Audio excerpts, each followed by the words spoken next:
Bienvenidos todos a Audio Lectura Cristiana. En esta ocasión leeremos La Trinidad, la doctrina más misteriosa, su explicación y orden, por Lorraine Boettner, donde nos presenta este tema majestuoso, contemplando la inconmensurable altura, profundidad, extensión y alcance del misterio del Trino Dios, destacando que es la marca distintiva del cristianismo.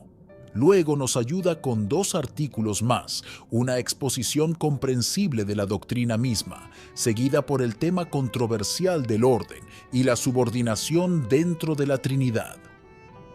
Tocar este tema es pisar suelo santo, uno que no podemos tomar con ligereza. Esta doctrina constituye la verdad fundamental de nuestra fe y, por lo tanto, requiere lectura y estudio paciente y cuidadoso. Dicho esto, comencemos. La doctrina de la Trinidad es quizás la más enigmática y difícil de toda la Biblia. En consecuencia, no pretendemos explicarla por completo. Por lo propio del caso, solo podemos conocer acerca de la naturaleza interior de la deidad lo que nos ha sido revelado en las Escrituras. La personalidad triple de Dios es una verdad exclusivamente de la revelación, la cual está fuera del entorno del razonamiento natural. Su altura y profundidad, longitud y anchura son inconmensurables, porque lo finito está tratando con el infinito. Tendríamos la misma probabilidad de confinar al océano en una taza de té como la de tratar de ofrecer una explicación completa de la naturaleza de Dios dentro de los límites de nuestra débil mente humana. No obstante, esperamos que, bajo la dirección del Espíritu Santo, podamos presentar la verdad acerca de ella, o sea, la doctrina de la Trinidad, de una manera clara y sencilla, lo más completamente posible dentro de las limitaciones de nuestra mente y lenguaje finitos, y cuidarnos contra los errores y herejías que han prevalecido en alguna época de la historia de la Iglesia. Dado que en el estudio de esta doctrina dependemos totalmente de la revelación, no habiendo nada similar en nuestro propio saber ni en el mundo material, y dado que el tema de nuestro estudio es trascendentalmente sagrado, siendo el tema la naturaleza más íntima del Dios infinitamente justo y trascendente, nuestra actitud debe ser la de discípulos quienes, con auténtica humildad y reverencia, están listos para recibir implícitamente lo que Dios ha tenido a bien revelar. Dado que Dios es el creador, sustentador del universo y el que determina todas las cosas, aquel en quien vivimos y nos movemos y somos, nuestro conocimiento de Él tiene que ser básico y fundamental para todo el resto de nuestro conocimiento. En respuesta a la pregunta ¿qué es Dios?, las Escrituras nos lo revelan en primer lugar como un espíritu justo, recto y racional, infinito en sus atributos de sabiduría, ser, poder, santidad, justicia, bondad y verdad. En segundo lugar, nos lo revela como aquel que existe eternamente en 3 personas. No obstante, siendo estas 3 personas una en su sustancia y existiendo en la más perfecta unidad de pensamiento y propósito, además es evidente que Dios existe de esta manera en 3 personas, cada una con su propia función en las obras de creación, providencia, redención y gracia, hecho que gobierna su actividad en todas las esferas de su obra, y en consecuencia la doctrina que trata la naturaleza de su persona tiene que afectar seriamente toda verdadera teología y filosofía. Las doctrinas vitales del sistema cristiano, como las de la deidad y la persona de Cristo, la encarnación, la redención, etc., están tan indisolublemente entretejidas con la triunidad de Dios que no pueden entenderse correctamente aparte de ella. Hemos de notar que la doctrina de la Trinidad es la marca distintiva de la religión cristiana, lo que la diferencia de todas las demás religiones del mundo. Es cierto que los hombres han podido arribar a algunas verdades limitadas concernientes a la naturaleza y persona de Dios sin el beneficio de las revelaciones en las Escrituras. Las religiones paganas, al igual que todas las especulaciones filosóficas, se basan en la religión natural y pueden, por lo tanto, elevarse más allá del concepto de la unidad de Dios. En algunos sistemas encontramos el monoteísmo con su creencia en un solo Dios. En otras encontramos el politeísmo con su creencia en muchos dioses, pero ninguna de las religiones paganas ni de los sistemas filosóficos especulativos ha llegado nunca a tener un concepto trinitario de Dios. El hecho es que fuera de la revelación sobrenatural, nada hay en la conciencia o experiencia humana que pueda dar al hombre ni al más mínimo vislumbre del carácter propio del Dios de la fe cristiana, el Trino Dios encarnado, redentor y santificador. Vendría bien que recordáramos que el conocimiento humano acerca de Dios ha sido progresivo. La revelación más general de la existencia de Dios fue dada a través de la naturaleza y por lo tanto común a todos los hombres. La existencia de Dios es una verdad intuitiva, aceptada universalmente por la mente sin prejuicios. El hombre se sabe dependiente y responsable, lo cual es un tácito reconocimiento de un ser de quien es dependiente y ante quien es responsable. Le adjudica a este ser muchas de las buenas cualidades que encuentra en sí mismo, por lo que llega a conocer a Dios como un espíritu personal, infinito, eterno y con atributos perfectos. La segunda etapa de la revelación concerniente a la naturaleza y los atributos de Dios fueron dados durante el periodo del Antiguo Testamento. Allí el avance fue mucho mayor, sobrepasando la revelación dada a través de la intuición del hombre y a través de la naturaleza.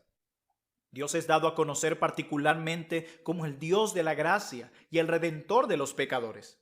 La tercera etapa, la que en este escrito nos interesa de manera particular, es la dada en el Nuevo Testamento, en el que Dios es representado como existente en una trinidad de personas, cada una de las cuales cumple una parte distinta de las obras de creación, providencia y redención. Como ha destacado el Dr. Warfield, los elementos del plan de salvación tienen su raíz en la naturaleza misteriosa de la deidad, en que coexiste una distinción trina de personas con una unidad absoluta en su esencia. La revelación de la Trinidad fue, por tanto, contingente a la ejecución de este plan de salvación en el que el Padre envió al Hijo para hacer propiciación por el pecado, y el Hijo, al volver a la gloria que había compartido con el Padre antes de que el mundo fuera, envió al Espíritu para aplicar su redención a los hombres. El dar a conocer este hecho fundamental de la naturaleza divina se demoró hasta que llegó el tiempo para el cumplimiento de la redención largamente prometida. Y se cumplió primero en el hecho mismo, en lugar de la palabra, por la aparición del Hijo de Dios sobre la tierra y las subsecuentes manifestaciones del Espíritu, quien fue enviado para actuar como su representante en su ausencia. Hay un solo Dios viviente y verdadero. Una de las objeciones más comunes a la doctrina de la Trinidad es que incluye el triteísmo, o sea, la creencia en tres dioses. Sin embargo, la realidad es que se opone inalterablemente contra el triteísmo, al igual que a cualquier otra forma de politeísmo. Las escrituras, la razón y la conciencia coinciden perfectamente en que hay solo un ser supremo, autoexistente y eterno, en quien existen inherentemente todos los atributos o perfecciones divinas y de quien no pueden ser separados. Los siguientes versículos demuestran que tanto el Antiguo como el Nuevo Testamento enseñan la unidad de Dios. Oye Israel, Jehová nuestro Dios, Jehová uno es. Deuteronomio 6, versículo 4. Así dice Jehová, Rey de Israel, y su Redentor, Jehová de los ejércitos. Yo soy el primero, y yo soy el postrero, y fuera de mí no hay Dios. Isaías capítulo 44, verso 6. El Decálogo, que es el fundamento del código moral y religioso del cristianismo, al igual que del judaísmo, anuncia como primer y más grande mandamiento: no tendrás dioses ajenos delante de mí. Éxodo capítulo 20, versículo 3. Yo y el Padre uno somos, dijo Jesús en Juan capítulo 10, verso 30. ¿Tú crees que Dios es uno? Bien haces, dice Santiago capítulo 2, verso 19. Sabemos que un ídolo nada es en el mundo y que no hay más que un Dios. 1 Corintios 8, 4. Hay un Señor, una fe, un bautismo, un Dios y Padre de todos, el cual es sobre todos y por todos y en todos. Efesios capítulo 4, versículos 5 al 6. Yo soy el Alfa y el Omega, el principio y el fin, el primero y el último, así lo declara Apocalipsis 22, verso 13. Desde Génesis hasta Apocalipsis, la palabra declara que Dios es uno. Evidentemente, los unitarios no tienen ningún monopolio sobre la doctrina de la unidad de Dios. Los trinitarios sostienen esto tan firmemente como ellos. La unidad es uno de los postulados básicos del teísmo y ningún sistema que enseñe otra cosa puede ser correcto. Si bien es cierto que Dios, en su naturaleza más profunda, es uno, existe como tres personas. La mejor definición concisa de la doctrina de la Trinidad, hasta donde yo sé, se encuentra en el Catecismo Breve de Westminster. Hay tres personas en la divinidad: el Padre, el Hijo y el Espíritu Santo. Y estas tres personas son un solo Dios, las mismas en sustancia, iguales en poder y gloria, aun cuando se distinguen por atributos. Hemos visto que las Escrituras enseñan que hay un solo Dios vivo y verdadero. Enseñan con la misma claridad que este Dios, que es uno, existe con tres personas distintas como Padre, Hijo y Espíritu Santo. El Padre es Dios. Para nosotros, sin embargo, solo hay un Dios, el Padre, del cual proceden todas las cosas. 1 Corintios 8:6. Pablo, apóstol, por Jesucristo y por Dios el Padre. Gálatas 1:1. Hay un Dios y Padre de todos. Efesios capítulo 4, verso 6. En aquel tiempo, respondiendo Jesús, dijo: Te alabo, Padre, Señor del cielo y de la tierra. Mateo capítulo 11, verso 25. Porque a este, el Hijo, señaló Dios al Padre. Juan capítulo 6, verso 27. Según la presencia de Dios Padre. Primera de Pedro capítulo 1, verso 2. Y toda lengua confiese que Jesucristo es el Señor, para gloria de Dios Padre. Filipenses 2:11. Subo a mi Padre y a vuestro Padre, a mi Dios y a vuestro Dios. Juan 20, verso 17. Mas la hora viene y ahora es, cuando los verdaderos adoradores adorarán al Padre en espíritu y en verdad. Juan capítulo 4, verso 23. Jesús oraba a Dios el Padre. Marcos capítulo 14, verso 36. Juan 11:41 y Juan 17:11. B. El Hijo es Dios. Vino Cristo, el cual es Dios sobre todas las cosas, bendito por los siglos. Romanos capítulo 9, versículo 5. Porque en Él, o sea, en Cristo, habita corporalmente toda la plenitud de la deidad. Colosenses capítulo 2, versículo 9. Tomás respondió y le dijo: Señor mío y Dios mío. Juan capítulo 20, verso 28. Yo y el Padre uno somos. Juan capítulo 10, versículo 30. Aguardando la esperanza bienaventurada y la manifestación gloriosa de nuestro gran Dios y Salvador Jesucristo. Tito capítulo 2, verso 13. Tú eres el Cristo, el Hijo del Dios viviente. Mateo 16, 16. Cristo asumió poder sobre el día de reposo. Y también decía que Dios era su propio Padre, haciéndose igual a Dios. Juan capítulo 5, verso 18. Asumió las prerrogativas de Dios de perdonar pecados. Marcos capítulo 2, verso 5. En el principio era el Verbo, y el Verbo era con Dios, y el Verbo era Dios. Los atributos que se pueden adjudicar solo a Dios se adjudican a Cristo. Santidad. Eres el santo de Dios. Marcos 1:24. No conoció pecado. 2 Corintios 5:21. ¿Quién de vosotros me redarguye de pecado? Juan capítulo 8, verso 46.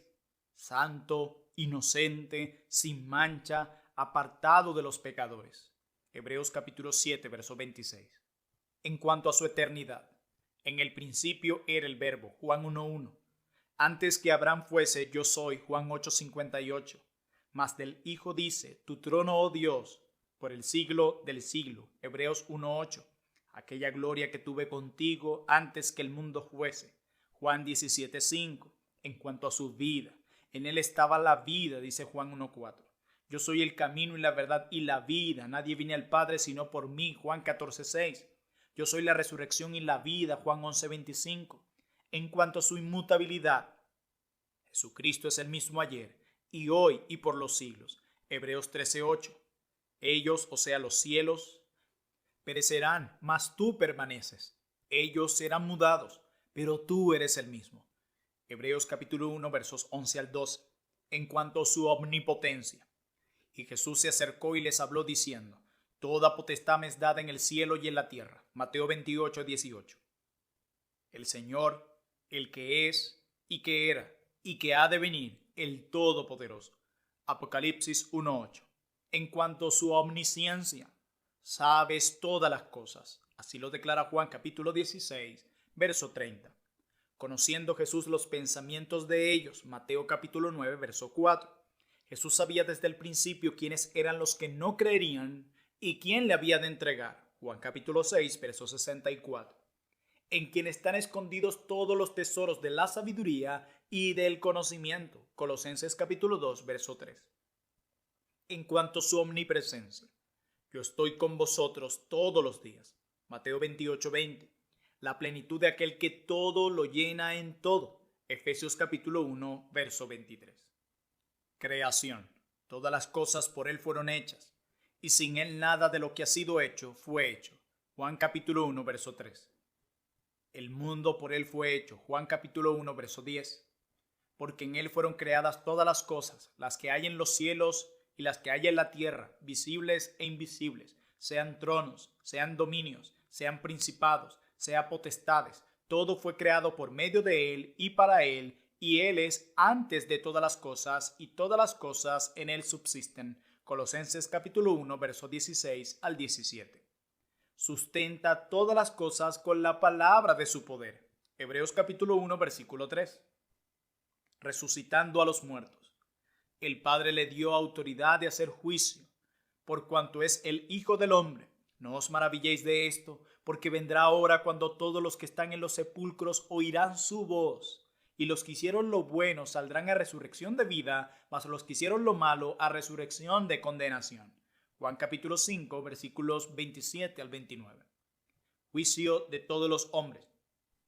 Cuando el Hijo del Hombre venga en su gloria y todos los santos ángeles con él, entonces se sentará en su trono de gloria, y serán reunidas delante de él todas las naciones, y apartará los unos de los otros, como parte el pastor las ovejas de los cabritos, y pondrá las ovejas a su derecha y los cabritos a su izquierda. Entonces el rey dirá a los de su derecha: Venid, benditos de mi Padre, heredad el reino preparado para vosotros desde la fundación del mundo. Entonces dirá también a los de la izquierda: Apartaos de mí, malditos, al fuego eterno preparado para el diablo y sus ángeles, e irán estos al castigo eterno y los justos a la vida eterna. Mateo capítulo 25, versos 31 al 46. Las oraciones y la adoración deben ser dirigidas a Cristo. Si algo pidieres en mi nombre, yo lo haré. Juan capítulo 14, verso 14. Se separó de ellos y fue llevado arriba al cielo. Ellos le adoraron. Lucas 24, versos 51 al 52. Y apedreaban a Esteban mientras él invocaba y decía: Señor Jesús, recibe mi espíritu. Hechos capítulo 7, verso 59. Todos honren al Hijo como honran al Padre. El que no honra al Hijo, no honra al Padre que le envió. Juan 5, 23. Cree en el Señor Jesucristo y serás salvo. Hechos 16, 31. Adórenle todos los ángeles de Dios. Hebreos 1, 6. Para que en el nombre de Jesús se doble toda rodilla y toda lengua confiese que Jesucristo es el Señor, para gloria de Dios Padre. Filipenses 2, 10 al 11. Y cuando comparamos estos versículos con declaraciones como las que tenemos en Isaías, que declara lo siguiente: Mirad a mí y sed salvos todos los términos de la tierra, porque yo soy Dios y no hay más. Isaías 45, 22. Y Jeremías: Maldito el varón que confía en el hombre y pone carne por su brazo. Jeremías 17, 5. Nos encontramos ante este dilema. O la doctrina cristiana de la Trinidad tiene que ser verdad, o las escrituras se contradicen. O las escrituras reconocen a más dioses que uno, o Cristo junto con el Padre y el Espíritu Santo constituyen ese Dios único. Todos estos atributos de santidad, eternidad, vida, inmutabilidad, omnipotencia, omnisciencia, omnipresencia, creación, providencia, resurrección de los muertos, juicios de todos los hombres, oración y adoración debida a Cristo, enseñan su deidad sin sombra de duda. Estas actitudes de la mente son idólatras si son dirigidas a una criatura. C. El Espíritu Santo es Dios. Y dijo Pedro: Ananías, ¿por qué llenó Satanás tu corazón para que mintieses al Espíritu Santo? No has mentido a los hombres, sino a Dios. Hechos 5, versos 3 al 4. Porque, ¿quién de los hombres sabe las cosas del hombre, sino el espíritu del hombre que está en él? Así tampoco nadie conoció las cosas de Dios, sino el Espíritu de Dios. 1 Corintios 2:11. Pero cuando venga el Consolador, a quien yo os enviaré del Padre, el Espíritu de verdad, el cual procede del Padre, él dará testimonio acerca de mí. Juan 15:26. La fórmula bautismal: por tanto, id y haced discípulos a todas las naciones, bautizándolos en el nombre del Padre y del Hijo y del Espíritu Santo. Mateo 28:19. Y en la bendición apostólica, la gracia del Señor Jesucristo, el amor de Dios y la comunión del Espíritu Santo sean con todos vosotros. 2 Corintios 13:14. El Espíritu Santo está en un plano de igualdad absoluta con el Padre y el Hijo como deidad, y es considerado igual a ellos como la fuente de todo poder y bendición. Hay muchos, aún entre cristianos profesantes, que no tienen un concepto del Espíritu Santo mayor que el de un poder o influencia sobrenatural, impersonal y misteriosa de Dios. Es cierto que en el Antiguo Testamento, donde el énfasis se coloca en el Dios único, las referencias al Espíritu, aunque no imposibles de aplicar a una persona definitiva, se entendían sencillamente como poder o influencia de Dios. Pero en la revelación más avanzada del Nuevo Testamento se ve claramente la personalidad definida del Espíritu Santo.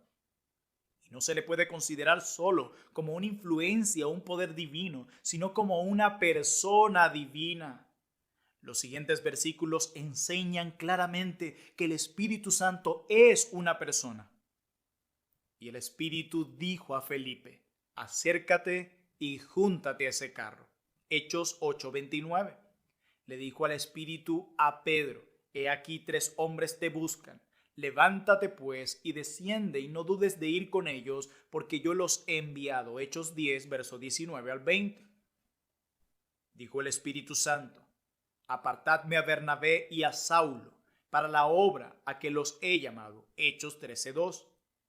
Porque el Espíritu Santo os enseñará en la misma hora lo que debáis decir. Lucas 12:12. Pero cuando venga el Espíritu de verdad, él os guiará toda la verdad, porque no hablará por su propia cuenta, sino que hablará todo lo que oyere y os hará saber las cosas que habrán de venir. Él me glorificará, porque tomará de lo mío y os lo hará saber. Juan capítulo 16, verso 13 al 14. Y yo rogaré al Padre, y os dará otro Consolador, para que esté con vosotros para siempre, el Espíritu de verdad, al cual el mundo no puede recibir, porque no le ve ni le conoce. Pero vosotros le conocéis, porque mora con vosotros, y estará con vosotros. Juan capítulo 14, versos 16 al 17. Aquí el Espíritu Santo es llamado Consolador, referencia al margen abogado, o sea, alguien llamado para estar a nuestro lado como guía, maestro, instructor, patrocinador. Por lo tanto, en la naturaleza del caso, tiene que ser una persona. Un pasaje paralelo dice de Cristo algo similar. Abogado tenemos para con el Padre, a Jesucristo el justo. Primera de Juan, capítulo 2, verso 1. El Espíritu mismo intercede por nosotros con gemidos indecibles. Romanos 8:26. Y no contristéis al Espíritu Santo de Dios. Efesios 4:30. El que tiene oído, oiga lo que el Espíritu dice a las iglesias. Apocalipsis 2:17. Por tanto os digo, todo pecado y blasfemia será perdonado a los hombres, mas la blasfemia contra el Espíritu no les será perdonada. A cualquiera que dijere alguna palabra contra el Hijo del Hombre le será perdonado. Pero al que hable contra el Espíritu Santo no le será perdonado, ni en este siglo ni en el venidero. Mateo 12, 31 al 32. El lenguaje aquí usado muestra que es imposible cometer un pecado contra un personaje más divino que el Espíritu Santo, que de todos los pecados posibles, el pecado contra el Espíritu Santo es el peor, tanto por su naturaleza como por sus consecuencias, lo cual implica su dignidad y deidad eterna. Palabras que en el Antiguo Testamento se adjudicaban a Dios, en el Nuevo Testamento se determinan más específicamente haber sido dichas por el Espíritu Santo. Jeremías 31, 33 al 34, con Hebreos capítulo 10, verso 15 al 17, Salmos 95, 7 al 11, con Hebreos 3, versículos 7 al 11, Isaías 6, verso 9 al 10, con Hechos 28, versículos 25 al 28. En el Antiguo Testamento leemos que en el principio el Espíritu Santo puso orden donde antes solo había caos, Génesis 1, 2, y procuró guiar a los antediluvianos por la senda de justicia, como lo declara Génesis 6, 3. Capacitó a ciertos hombres a ser profetas, como lo declara Números 11, 26 y 29. Instruyó a los israelitas como pueblo, según Nehemías capítulo 9, verso 20. Vino sobre Isaías y lo capacitó para ser profeta, capítulo 61, verso 1. Y causó que Ezequiel fuera y predicara a los que se encontraban en cautiverio, como lo declara el capítulo 3, verso 12 al 15. En el Nuevo Testamento, el milagro del nacimiento virginal de Cristo fue por su poder, como lo declara Lucas 1:35. Descendió sobre Jesús en su bautismo y lo invistió para su ministerio público, como lo declara Mateo 3:16.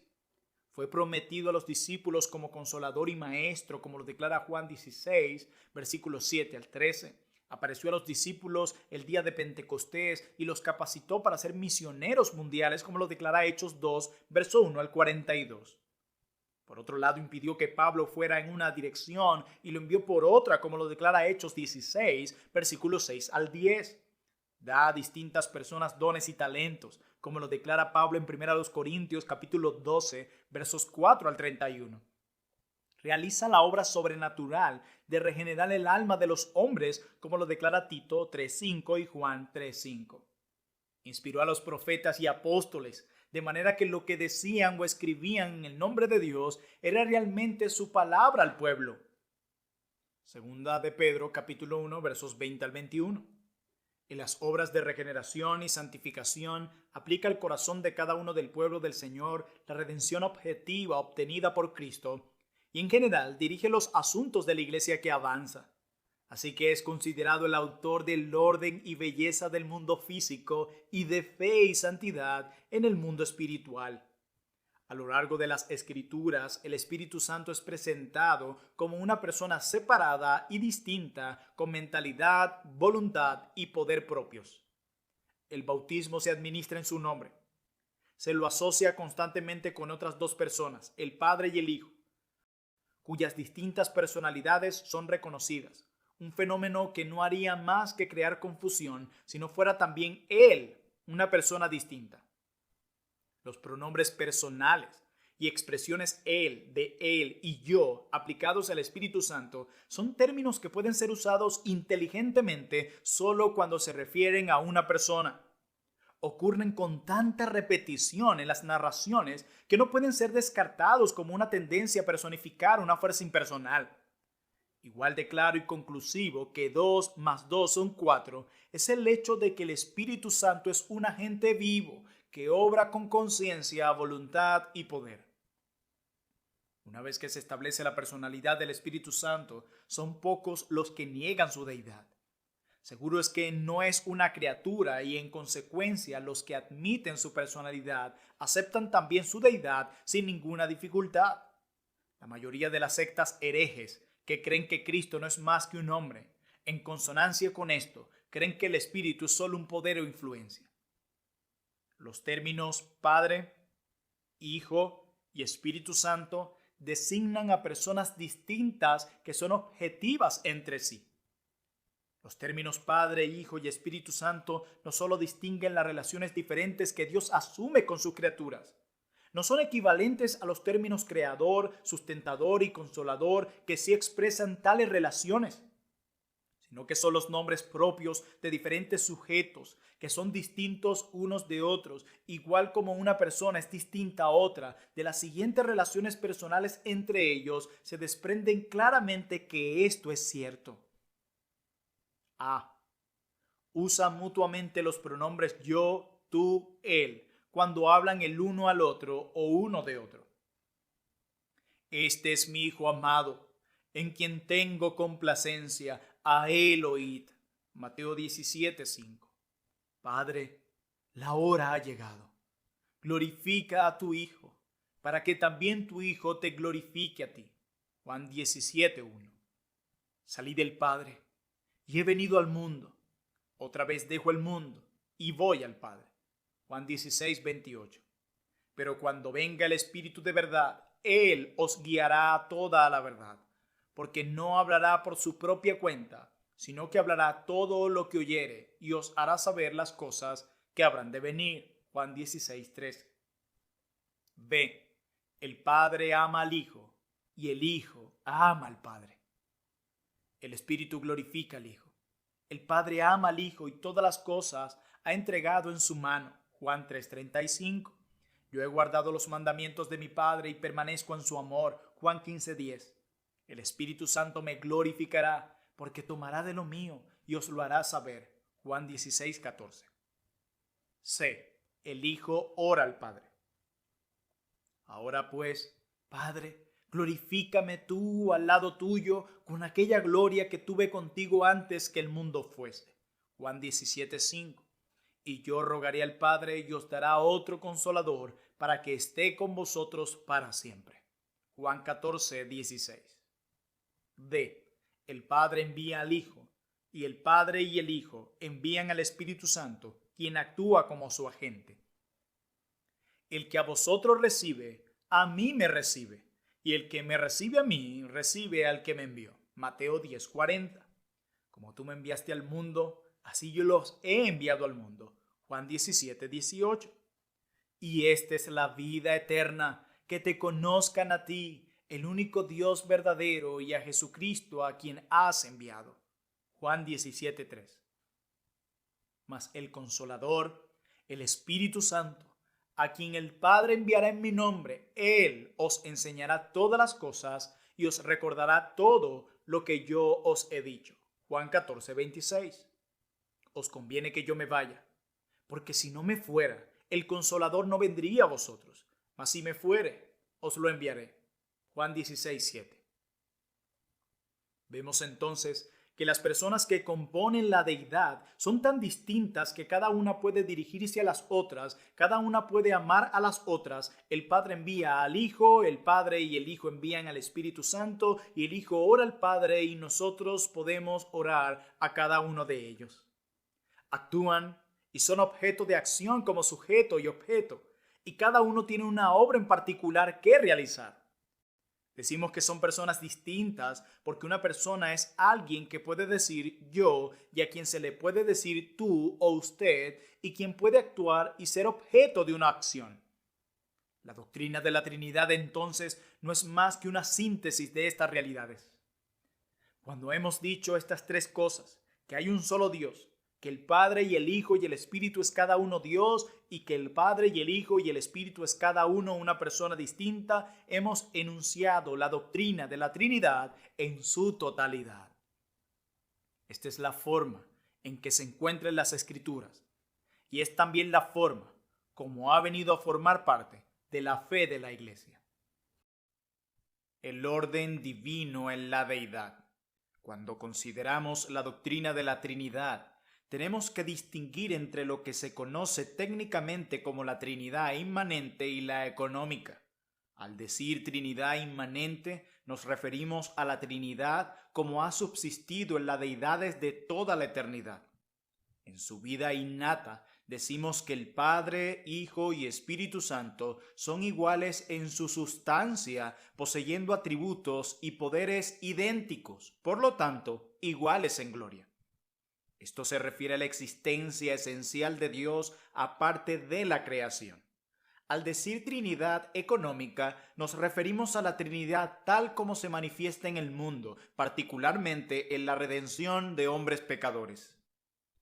Hay tres opera ad extra, obras adicionales, por así decir, que son atribuidas a la Trinidad, a saber, creación, redención y santificación. Estas son obras fuera de las funciones necesarias de la Trinidad, obras que Dios no estaba obligado ni constreñido a realizar. En las Escrituras encontramos que el plan de redención toma la forma de un pacto, no solo entre Dios y su pueblo, sino también entre las tres diferentes personas de la Trinidad, de manera que hay, por así decirlo, una división de tareas en que cada persona asume voluntariamente una parte particular de la obra. Primero, al Padre se le adjudica principalmente la obra de la creación junto con la elección de cierto número de individuos que ha dado al Hijo. El Padre es en general el autor del plan de redención. Segundo, al Hijo se le adjudica la obra de redención que para cumplir se encarnó tomando sobre sí la naturaleza humana para que como cabeza federal y representativa de su pueblo pudiera como su sustituto tomar sobre sí la culpa de sus pecados y sufrir un equivalente total por la pena de muerte eterna que a éste le correspondía. De esta manera, satisfizo plenamente las demandas de la justicia expresadas en las siguientes palabras: el alma que pecare, esa morirá. Ezequiel 18, versos 4 y verso 20. Y porque la paga del pecado es muerte. Romanos 6:23. Además, en su capacidad de cabeza federal y representante de su pueblo, pactó guardar la ley de obediencia perfecta que fue dada originalmente a su antepasado Adán. En su capacidad representativa, ley que Adán había quebrantado y por lo tanto lanzado a la raza humana a un estado de culpabilidad y ruina. Al identificarse de esta manera con su pueblo, pagó la pena que a éste le correspondía, logrando su salvación. Actuando como su rey y salvador, es también cabeza de la iglesia que así formó, dirige la expansión del reino y está siempre presente con su pueblo. Tercero, al Espíritu Santo se le adjudican las obras de regeneración y santificación o la aplicación al corazón de individuos, la expiación objetiva lograda por Cristo. Esto lo hace renovando espiritualmente sus corazones, obrando en ellos fe y arrepentimiento, limpiándolos de toda mancha de pecado y finalmente glorificándolos en el cielo. La redención es el sentido más amplio, es entonces una cuestión de pura gracia, planeada por el Padre, adquirida por el Hijo y aplicada por el Espíritu Santo. Sin embargo, mientras que ciertas obras en particular son adjudicadas principalmente a cada una de las personas, tan íntima es la unidad que existe dentro de la Trinidad que cada una de las tres participa en cierta medida en la obra de las demás, sin dejar de ser una sola sustancia y un Dios. Yo soy en el Padre y el Padre en mí. Juan 14:11. Dijo Jesús: el que me ha visto a mí ha visto al Padre. Juan 14:9. Dios estaba en Cristo reconciliando consigo al mundo. Segunda a los Corintios 5:19. No os dejaré huérfanos, vendré a vosotros a través del Espíritu Santo. Juan 14:18. Como dice el doctor Charles Hodge, según las Escrituras, el Padre creó el mundo, el Hijo creó el mundo y el Espíritu creó el mundo. El Padre sustenta todas las cosas, el Hijo sustenta todas las cosas y el Espíritu es el origen de toda vida. Dios estaba en Cristo reconciliando consigo al mundo. Segunda a los Corintios 5:19. No os dejaré huérfanos, vendré a vosotros a través del Espíritu Santo. Juan 14:18. Como dice el doctor Charles Hodge, según las Escrituras, el Padre creó el mundo, el Hijo creó el mundo y el Espíritu creó el mundo. El Padre sustenta todas las cosas, el Hijo sustenta todas las cosas y el Espíritu es el origen de toda vida. Expresamos esta realidad diciendo que las tres personas de la Trinidad participan en todos los actos ad extra. No obstante, hay algunos actos en que predomina la referencia al Padre, en otras al Hijo y en otras al Espíritu. El Padre crea, escoge y ama. El Hijo redime y el Espíritu santifica.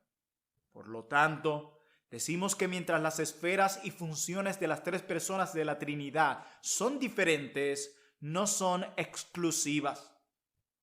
Lo que una de ellas hace cuenta con la participación de las otras en diversos grados de importancia. El hecho es que han existido tres grandes épocas o dispensaciones en la historia de la redención que corresponden a las tres personas de la deidad y que se manifiestan sucesivamente. La del Padre comenzó en la creación y continuó hasta el principio del ministerio público de Jesús. La del Hijo, que abarca un periodo de tiempo relativamente breve, pero fue el periodo importante cuando se llevó a cabo objetivamente la obra de la redención. Comenzó con el ministerio público de Jesús y continuó hasta el día de Pentecostés. Y el del Espíritu Santo comenzó con la venida del Espíritu Santo el día de Pentecostés y continúa hasta el fin de la era. En cuanto a la obra de la Trinidad económica, encontramos que existe un procedimiento definitivo en la obra de redención y también en el gobierno del mundo en general. La obra del Padre en la creación y en el plan general para el mundo es primordial. La del Hijo en redimir al mundo está subordinada a la del Padre y depende de ella. Y la del Espíritu Santo, al aplicar la redención, viene después, está subordinada a la del Padre y a la del Hijo y depende de ellas. Por lo tanto, en cuanto a la obra de redención, particularmente, la cual es la gran y más importante obra que Dios realiza para el hombre en este mundo, hay un orden lógico. La del Padre es primero, la del Hijo segundo y la del Espíritu tercero. Y cuando se mencionan las personas de la Trinidad, en nuestras declaraciones teológicas siempre es en este orden.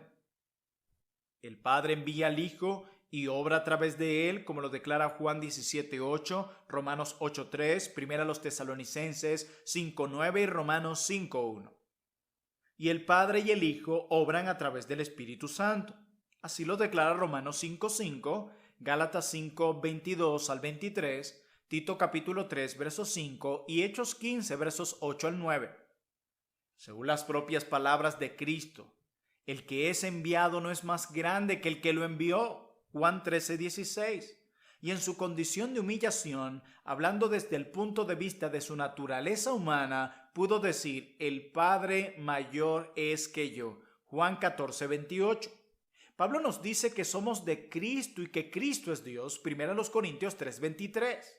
También que Cristo es la cabeza de todo varón y que Dios es la cabeza de Cristo. 1 Corintios 11:3.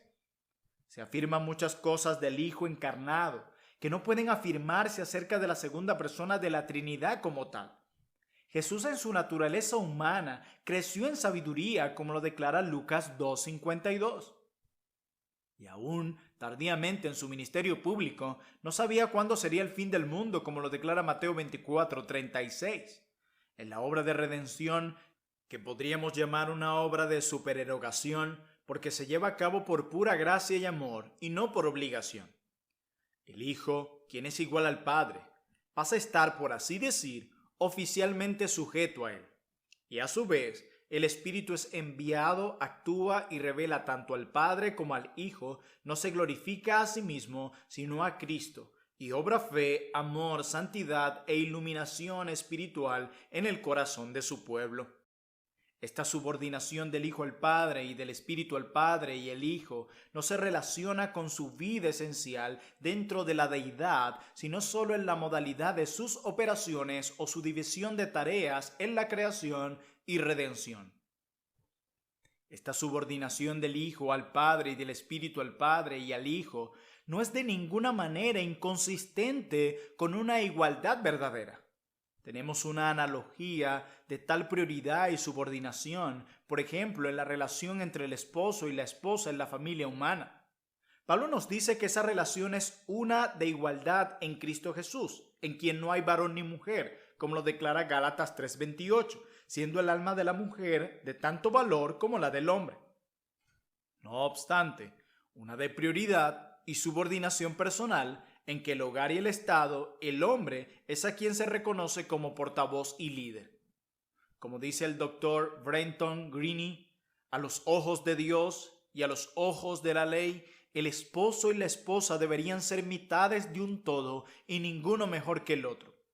Pero aunque esto es cierto, y no se puede enfatizar demasiado que la relación entre esposo y esposa es tal que la posición de la esposa es distinta y dependiente del esposo, esto no implica que la esposa como persona sea de menos valor para su esposo. En ese sentido, no hay varón ni mujer porque ambos son uno en Cristo Jesús. Tampoco significa que la misión de la esposa sea de menos importancia que la del esposo. Existen ciertas funciones morales e intelectuales, al igual que físicas, que ella cumple mucho mejor que su esposo. Y hay otras indispensables que nadie más que ella puede cumplir. No obstante, lo que quiere decir es que hay algunas cosas de primera importancia que solo la esposa puede realizar y que también hay otras funciones indispensables que solo el marido debe cumplir, principalmente la dirección de su vida en común. Por lo tanto, él debería ser la cabeza del cuerpo, que esposo y esposa formarán juntos. Lo entendamos o no, tal relación no es inconsistente con una igualdad perfecta. Este no es el caso de la Trinidad. Padre, Hijo y Espíritu son iguales en su poder y gloria. Pero el Padre ocupa el primer lugar, el Hijo el segundo y el Espíritu el tercero en cuanto a la modalidad de subsistencia y operación. Por lo tanto, sea lo que sea que implique la posición secundaria de la esposa en relación con su esposa, de ninguna manera implica en absoluto la más mínima inferioridad. En la obra de redención, por medio de un pacto aceptado voluntariamente por el Padre, Hijo y Espíritu Santo, cada uno se hace cargo de un trabajo específico de una forma que, durante el tiempo que se está realizando esta obra, el Padre pase a ser oficialmente primero, el Hijo oficialmente segundo y el Espíritu oficialmente tercero.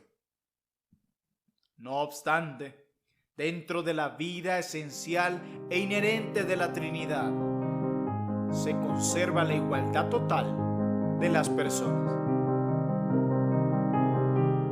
Muchas gracias por escuchar Audio Lectura Cristiana. El Señor les bendiga, amados hermanos. Hasta la próxima.